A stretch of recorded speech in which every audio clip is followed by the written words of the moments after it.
네. 네. 자 오늘 초복이죠. 어제 그 도시 이야기 해주시는 네, 우리 김시덕 박사님과 함께 김시덕 박사. 이제 녹화를 한번 했는데 보고 싶네.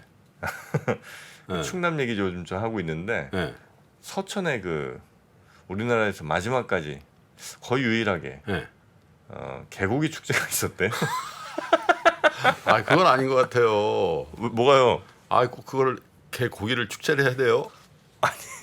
그럴 수 있죠. 네. 아유, 예. 모르겠어요. 저는 이제 애견인이다 보니까. 그러니까 이제 아우 갑자기. 얘기하지 마요. 2003년에 서천에 판교라고 또 있거든요. 거기도 네. 판교가 있는데 거기서 이제 개고기 축제가 열려갖고 근데 이제 좀 여론이 안 좋고 그래서 바로 이제 문을 좀 닫은 것 같긴 한데. 아, 여의도에도 옛날에 유명한 데가 있었어요. 대방역 옆에. 네? 네네. 아우, 지금 생각해보면 네. 쌀이집 뭐 이런 유명한 집 있었지. 자, 하여튼 개혀. 가. 자, 그럼 뉴스 한번 해볼까요? 뉴스요? 우리 권순우 팀장님 어서 오십시오. 네, 안녕하세요. 선프로TV 권선우 취재팀장입니다. 네, 반갑습니다. 예전에는 저희 그 출입 기자들 데리고 네. 그 쌀이집 가는 게 그렇지. 네, 관행이었습니다. 공무원들 특히 많았어요. 예. 여의도에 여의도도 있고 저기 저 명동에도 있고 그래요? 유명한 집이에요? 저 공덕동에도 좀 있고. 맞아. 네, 요즘 그러면 이제 거의 없죠. 그때 이제 출입 기자단 같이 가는 거니까 이렇게 남자 기자들도 있는데 여자 기자들 중에는 개고기 안 하는 분들도 꽤 있었거든요. 그러면 거기는 또 삼계탕 같이 해서 그렇게 하는 게 관행이었는데 요즘은 안 하는 것 같아요. 요즘에 하면 좀 아우. 논란이 되겠죠. 네. 아우 넘어가요. 자, 뉴스로 가겠습니다. 예. 그 어제 뉴욕 증시 마감 상황 보면은 오랜만에 플러스 마감했습니다. 오랜만이에요? 뭐 한 4일 만인 것 같은데요. 그렇구나. 예, 다우존스가 0.62% 올랐고요. 나스닥이 0.18%, S&P 500이 0.24% 많이 올랐습니다. 못 올랐네요. 많이 오르지는 않았어요. 네. 이게 아무래도 그 10일에 예정된 소비자 물가 지수에 대해서 좀 우려를 좀 하고 있는 것 같아요. 일단 월스트리트 저널이 전망을 한 거를 보면은 전월보다 한 0.3%, 지난해 같은 기간보다 한 3.1% 정도 예상하고 있거든요. 그러면은 이게 5월 CPI가 4% 상승이었는데 6월 CPI가 3.1이라고 하면 인플레이션이 굉장히 둔화되고 있는 모습이 나타나기는 해요. 근데 이게 약간 기저효과가 좀 있고 근원 CPI가 잘 안 오른다는 점 때문에 7월 이후에도 추가 금리 인상에 나설 네. 수 있을 걸로 보인다. 요새 전반적으로 채권 금리도 좀 올라가고 있는 모습 그렇죠. 보이고 있죠. 4% 넘었죠. 예. 그래서 그 지금 7월 회의의 기준금리 인상 가능성은 92%까지 올라와 있습니다. 뭐 거의 한다고 봐야 되네요. 그냥 한다고 보고 있는 것 같아요. 그리고 이제 S&P 상장 기업들의 2분기 순이익은 7.2% 정도 감소를 감소? 예상하고 있어요. 그러면 2020년 2분기에 그때 코로나 이후에 가장 크게 줄어드는 모습입니다. 그럼 금리는 올라가고 경기는 조금 잡히는 그런 모양새. 경기가 잡힌다 표현하니까 좀 그러네요. 경기는 네. 조금 안 좋아지는 그런 상황들을 전망하고 있습니다.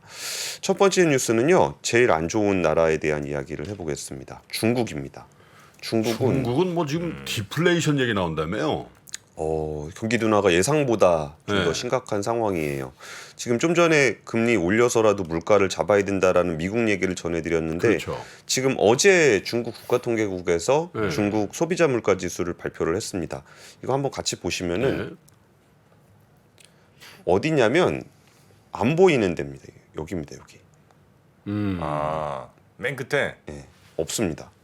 막대기 없는 막대기 없는 네. 0%를 기록했습니다. 네. 물가 상승률이 0%를 기록했는데 이때 이때가 2021년 한 1월, 2월 요때가 이제 코로나로 한참 통제할 때잖아요. 네. 그때 마이너스였었다가 그리고서는 계속 플러스를 유지하고 있었는데 쭉 내려오다가 결국은 이제 0%까지 내려왔습니다.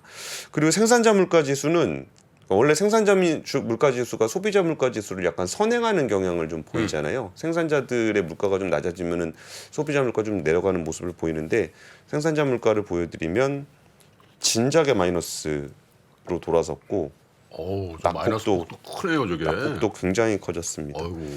지금 6월 생산자 물가 지수가 전년 동기 대비 5.4% 하락했습니다. 그러면은 2015년에 그 글로벌 금융위기 여파가 한참 나중에 뒤에 중국에 영향을 미쳐서 그 당시에 소규모 중국에서 금융위기 네. 비슷한 게 있었거든요.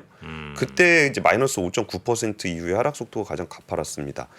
그 PPI도 지난해 10월 이후에 계속적으로 마이너스고 하락폭은 계속 커지고 있습니다. 여기에 뭐 저런 건 영향이 좀 있어요. 뭐 그 농식품 쪽에서 그 돼지고기 가격 하락이 좀 컸던 게 중국 사람들이 워낙 돼지고기를 많이 먹다 보니까 영향을 좀 많이 줬었고. 네.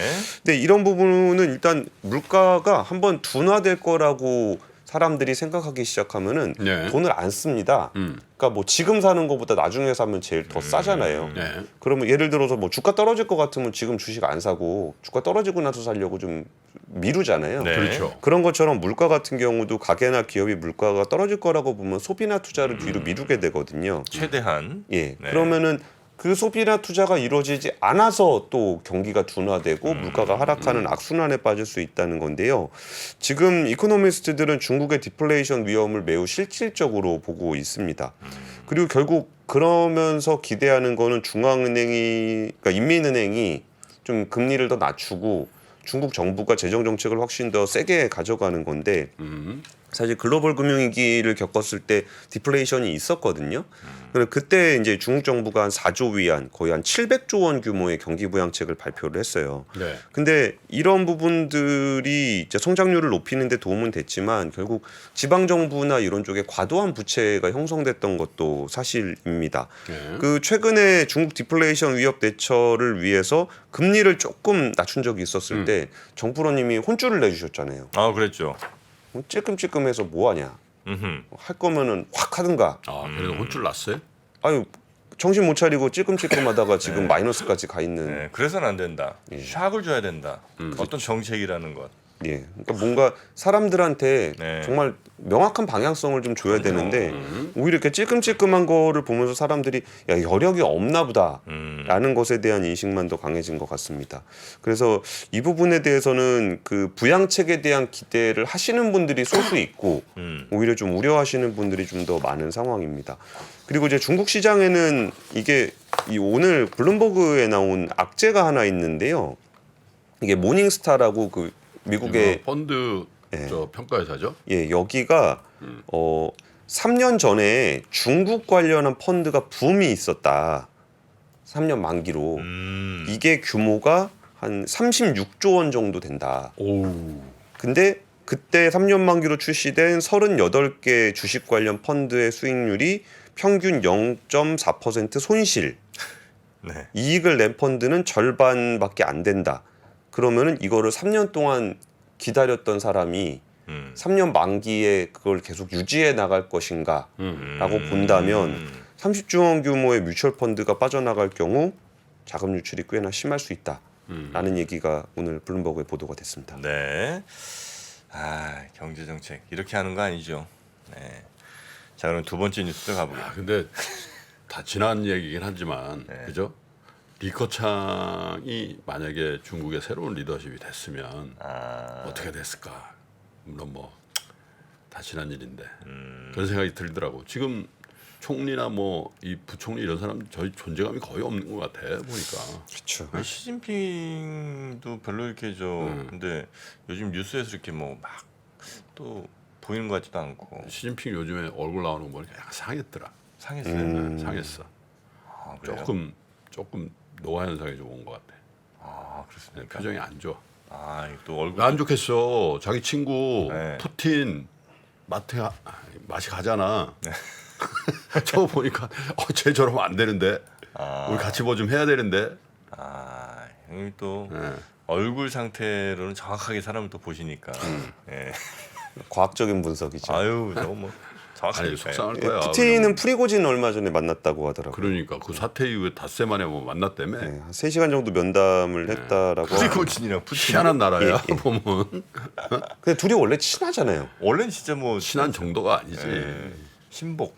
예. 예. 근데 이렇게 또 만났대요. 예, 만났다고 하고 지금 또 유럽에서는 나토 네네네. 회의가 좀 진행이 되고 있어서 그런 부분들 보면은 뭐 시진핑 주석의 표정이 그렇게 좋을 것까지는 없을 것 같습니다. 자, 그럼 두 번째 뉴스 가보겠습니다. 두 번째 뉴스는요. 하반기 유력 섹터 찍어드립니다. 하반기 유력 섹터 아유 고맙습니다. 예, 산업통상자원부가 네. 어우, 하반기 주요 산업정책 동향을 발표를 했는데 자동차, 2차 전지, 조선, 맑음 예, 견조한 생산 수출이 흐름이 이어질 거라고 하는데요.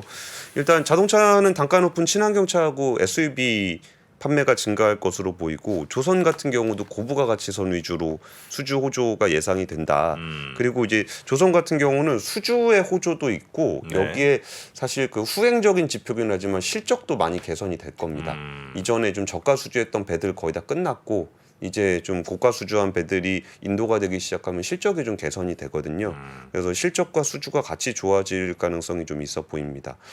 그리고 2차 전지 같은 경우는 2022년 말 기준 수주 잔고가 3사의 매출의 몇 배 정도 될 거라고 생각하십니까? 수주 잔고가 예, 2022년 말 기준 매출에. 매출의 몇 배 정도가 되느냐? 예. 제가 그때 한 16배까지 확인한 것 같습니다. 오, 거의 정확하셨습니다. 몇이죠? 15배 이상인 우와. 775조 원. 와, 이거 배터리 투자하시더니 많이 그러니까 달라지셨어요. 그냥 뭐 투자해야 되는구만. 투자해야 뭘 알게 되는구만. 그냥 뭐 던지면 그냥 딱딱 맞으니까. 그러니까 그때 조선 투자하시면서도 조선업 아, 전문가 되시고. 아니 15배 좀 넘는다는데 16배를 얘기한다는 건 둘이 약간 내통한 거 아니야? 짜고 치는 고스톱 아니냐? 어.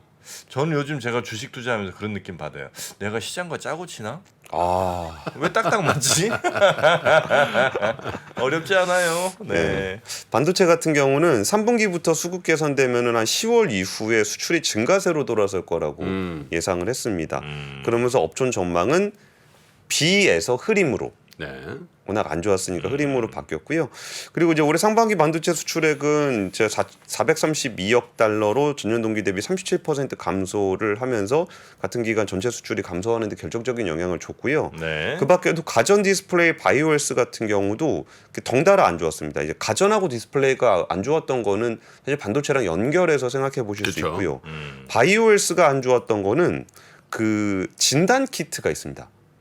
우리 코로나19 때 백신하고 진단 키트가 굉장히 많이 수출이 됐기 때문에 기저 효과. 진단 키트만 한 10대 번 한 거 같은데 나. 뭘요? 아, 저 해본 거 테스트. 더 하셨을 걸요 아마. 아니 방송국 갈 때마다 하는 그러니까. 경우도 있었고. 네. 맞아. 아 진짜 돈 많이 벌었겠다 거기. 그쵸. 수출로도. SD 바이오 센서. 예, 그런데 네. 수출로도 많이 벌었고. 근데 거의 기여 안 한 분이 정프로님 아닙니까? 무슨 말씀이실까요? 저도 많이 했습니다. 네, 근데 이게 수출이 되게 많이 됐었어요. 우리나라가 진단 키트 워낙 잘 만들다 보니까 수출 많이 됐던 거에 기저 효과가 좀 있고요. 그리고 이제 그 바이오 시밀러 제품 신규 출시나 위탁 생산 능력 확대가 수출 증가 요인으로 얘기가 나왔습니다. 네. 그리고 어제 삼성바이오로직스가 노바티스하고 5천억 위탁 생산 계약 체결했다라는 소식도 전해졌는데 그럼 올해 수주 금액이 한 2조 원 정도를 돌파를 했습니다. 근데 여기서는 그 휴미라 바이오시밀러 관련한 이슈가 있어서 그런지 삼성바이오는 한 52주 신고가? 이제 주가는 잘 안 가고 있습니다. 네. 그래서 이제 산업부는 반도체 업황과 대중 수출 개선이 본격화되면은 9월 이후에 무역 수지가 흑자 기조로 굳어지고 4분기 중에는 수출 플러스를 달성할 가능성이 좀 있다라고 얘기를 좀 했습니다. 근데 어저께 제가 그 저기 지상파 뉴스 보다가 그 중국에 지금 관광객이 엄청 많다고. 중국 중국에? 내. 예, 중국 내에 중국 사람들. 그래가지고 그래요? 막 거기에 그 만리장성 같은 거 보여주는데 그 만리장성에 다 줄이 서 있더라고요. 중국 사람으로. 예. 그래요? 예, 그리고 이게 뭘 의미하는 거지? 내수는 좀 살아나야 될 거 아니에요. 그러니까 그 부분을 잘 이렇게 매칭을 잘 못 시키겠더라고요. 아유, 그 미련을 버리세요. 거기 너무 이제 그 고령화가 급속도로 진전이 되고 있거든. 그래서 중국의 성장률을 이제 뭐 예전처럼 뭐 파우치, 파워유 뭐 이런 거 있잖아. 예, 예. 7% 보장이 6% 보장. 이거에 대해 빨리 미련을 버려야 돼요. 그렇죠. 예? 예. 그래서 오히려 좀 미래지향적으로 보려 그러면은 네. 중국이 개선되는 걸 보기보다는 제가 포트폴리오가 다른 그러니까 유럽이라든지 미국 특히 미국으로 돼 있는 것들을 좀 유심히 볼 필요가 있는 것 같아요. 그래서 뭐 그것 때문에 뭐 방산이라든지 원전이라든지 뭐 이런 쪽 얘기가 자꾸 나오는 것도 그런 영향이 좀 있는 것 같습니다. 네. 공동부유하는 순간 성장률에 대한 기대는 버려야 돼요. 그래요? 시장 경제에 맡겨 가지고 이렇게 쭉 한 30년 개방 개혁 이렇게 했는데 뭐 갑자기 공동부유하고 뭐 마윈 때려잡고 이렇게 해가지고 되겠나? 그게. 아까 제가 삼바 신저가라고 얘기하지 않았나요? 신고가라고 그랬어요. 신고가라 그랬다고요? 네. 아 신저가입니다. 아, 이거 장중이 아니라서 다행이지. 이거 장중이었으면 예. 큰 사고였습니다. 예. 수주에도 불구하고 신약 문제가 좀 그러니까 시밀러가 좀 잘 안 삼성 바이오로직스가 신저가예요? 신저가입니다. 아 그래 안 좋아요. 왜? 예, 전반적으로 웃을 일은 아닌데. 바이오헬스 쪽이 별로 안 좋습니다. 아, 더 안 좋은데 세 번째 뉴스로 네, 준비했습니다. 세 번째 뉴스요. 더 안 좋은 데가 어디 있을까요? 어디가요? 중국보다? 우리나라 섹터 중에 섹터라고 분류하기도 좀 그런데 지주사 아, 지주사. 예. 지주사 왜 안 좋아요? 보여드리겠습니다. 일본 지주사는 좋던데 종합상사. 아 그죠. 예? SK 지주 이 1년 전에 비해서입니다. 마이너스 31%, CJ 마이너스 20%, 효성 마이너스 23%. LG 요새 계열사도 굉장히 잘 나가잖아요. 엔솔 LG 그래도 좀 버티네. 그래도 다른 거에 비하면. 그게 8%. 그러니까 LG 전자, LG 에너지 솔루션, LG 화학 이런 데도 지금 8%로 잘 가고 있는 거고. CJ는 정말 안 좋구나. CJ는 고점 대비로 아니고 여기 연 대비거든요. 네. 그러니까 이 고점 대비에서는 요거는 그때 CJ는 좀 길게 보면 네. 옛날보다는 조금 떨어진 거잖아요. SK 보면 계속 흘러내리잖아요. 저게 1년 차트라서 그렇지. 1년 5년 차트라 차트로 보면 더 황당할 걸. 그렇겠죠. 아, 불쌍한 그 CJ 고점은 요거는 그때 라더견 사태 때 이렇게 올라갔던 요게 좀 있습니다. 왜 올라갔지 근데? 나덕이네 하자마자 걸리는 거야 저거 그러면? 네, 라더견이 끌어올렸습니다. 여기서 CJ를? 예. 아 그래요? CJ도 주요 투자 종목이었습니다. 그래요. 예, 그래서 라더견 사태 때 빠지면서 같이 내려온 게 있었고 다들 아시다시피 이 CJ 같은 경우는 CGV 증자가 증자 자체도 부담이었고 말도 되게 많았습니다. 그러니까 이게 뭐 일반 주주들한테는 돈 달라고 그러고 자기네들은 팔지도 못하는 주식 현물 내고. 현물 내고 그랬던 게 있었고 GS 같은 경우는 최근에 GS 건설 관련한 악재가 좀 있었고요. 효성도 많이 안 좋았습니다. 효성도 마이너스 23%인데 여기도 효성 화학 증자 관련한 이슈가 있습니다. 어제 얘기했죠. 예, 어제 얘기하셨나요? 네, 효성화학 얘기를 박병창 부장 아. 이사 시간 했나? 아 네네네. 효성그룹 안 좋다고. 예, 그래서 어제 증자 안 한다고 얘기를 해가지고 음. 효성 화학 주가가 15%가 올랐습니다. 아 그래요? 지금 자본 잠식 상태인데 음. 그 유상 증자는 고려하고 있지 않다. 그럼 왜? 뭐그 자본 잠식 뭘로 해소해? 연구체 쪽으로 얘기가 좀 나오고 있더라고요. 이게 그 시가총액이 워낙 작은데다가 특수관계인 지분율이 높아서 유상 증자를 하기가 부담스럽다는 건데 네. 이 말도 참 저는 별로 마음에 안 들어요. 특수관계인 지분율이 낮으면 높으면 네. 자기들이 좀 더 책임 있게 증자를 해줘야 되는 그 거잖아요. 연구체 뭐 그 계열 홀딩스에서 사는 거 아니야? 어, 연구체를 그러게. 누가 살까? 효성화학 연구체를. 그러게요. 이렇게 효성화학 연구체 정상적인 투자가 사겠어요? 아 그래 왜 안 사는 거예요? 그거는 전망이 안 좋으면? 아니 자본 잠식된 회사의 회사채를 누가 사요? 그것도 연구체를. 그러니까 우리는 저희는 감이 잘 없으니까. 사시겠어? 아 이거 그 뭔지를 모르겠어요. 연구체를 안 산다의 의미가 그러니까 연구체는 만기가 없는 채권이거든요. 네. 없는 대신 이제 콜이 있죠. 예, 콜이 있죠. 어떤 콜? 그러니까 이제 만기가 없으면 상한을 못 받잖아. 네. 근데 이제 예를 들면 10년 정도 지나면 콜 내가 이제 돈 돌려달라고 할 수 있는 권리를 줘요. 근데 그걸 콜을 실질 만기로 보고 하는데 네. 저런 재무 구조를 가진 저 회사는 사실은 단기 채권도 발행이 안 되거든. 그렇죠. 그러니까 저게 어디로 갈지는 이제 상상을 해보라 이거지. 아. 그래서 이제 저걸 사야 될 계열사의 주가를 한번 추적해보라 이거예요. 그래서 계열사가 전반적으로 좀 안 좋습니다. 네. 당연히 안 좋겠지. 예, 계열별로 이거를 인수할 수 있는지 없는지는 규정을 좀 보긴 봐야 되는데 어쨌든 전반적으로 안 좋은 상황이고 효성화학이 지금 안 좋은 거는 효성화학이 만드는 게 TPA 뭐 이런 그냥 화학 재료들인데 네. 그 재료들이 지금 중국에서 굉장히 대규모 정설이 수직 계열로 나타나고 있습니다. 그러니까 기초 유분부터 최종 제품까지 수직 계열로 이루어지고 있기 때문에 우리나라 화학 업체들의 굉장히 위기에 대한 이야기가 좀 나와요. 그래서 뭐 송원산업이라든지 이런 데는 뭐 1위 산화방지제 이런 업체들인데 최대 주주 지분 매각 나오고요. 그러니까 오히려 LG화학이라든지 하나솔루션, 뭐 이런 롯데케미칼 이런 데들은 이제 자기들의 사업 포트폴리오를 석유화학에서 다른 쪽으로 바꾸고 있거든요. 그래서 이거를 잘 바꿔가고 있는 기업들은 그나마라도 좀 평가를 받는 상황이고, 그렇지 않은 회사들은 좀 이렇게 굉장히 안 좋은 상황이라 모회사들한테 자꾸 뭔가 요구할 수밖에 없는 상황이 됐고, 지주사들은 여기서 주가가 떨어지고 있어요. 근데 저는 사실 지주사에 대해서는 좀 더 연구가 필요하다고 보는 게, 그러니까 계열사가 안 좋을 때는 지주사들의 영향을 직접적으로 받거든요. 네. 근데 계열사가 좋을 때는 그렇게 좋게 평가가 되진 않습니다. 사실 계열사 좋다고 해서 주가 오르는 지주사는 제가 보기에 요즘 에코프로 정도밖에 없는 것 같아요. 에코프로는 1년 수익률이 1284%거든요. 그러니까 이건 약간 좀 지주사들하고는 흐름이 좀 다른 모습이 나타나긴 하는데, 그럼 그 지주사의 주가를 어떻게 평가하냐, 기업 가치를 어떻게 평가하느냐에 있어서 자회사가 상장을 해버리면 이제 뭐 더블 카운팅이나 아니면 동시 상장 이슈 때문에 주가가 디스카운트가 되거든요. 네. 그러면 이제 비상장 회사의 가치라도 좀 인정을 받아야 되는 건데, 비상장 회사 같은 경우는 나중에 또 상장해서 빼먹는 거 아니야라는 또 우려가 있어서 좀 이걸 좀 평가를 제대로 못 받고 있어요. 그래서 이 부분은 그때 LG 엔솔의 그 물적 분할로 상장 이후에 지주사를 평가하는 것에 대해서 굉장히 불신이 커져 있습니다. 외국인 투자자 입장에서 우리나라 지주사는 지주사 아니라고 생각하죠. 그렇죠. 그래서 그런 부분들을 어떻게 해소해 나갈지에 대한 고민도 필요해 보입니다. 네. 자, 지주사 주가 관련된 이야기까지 뉴스상으로 정리 한번 해드렸고요. 이제 하고 어렵게 느껴지는 재무제표와 용어들, 친절한 투자 멘토 사경인 마스터가 매주 새로운 콘텐츠로 알기 쉽게 설명해드립니다. 재무제표 분석과 포트폴리오 구성, 뭐 양대 재무제표라고 그러면 대차대조표랑 손익계산서가 있거든요.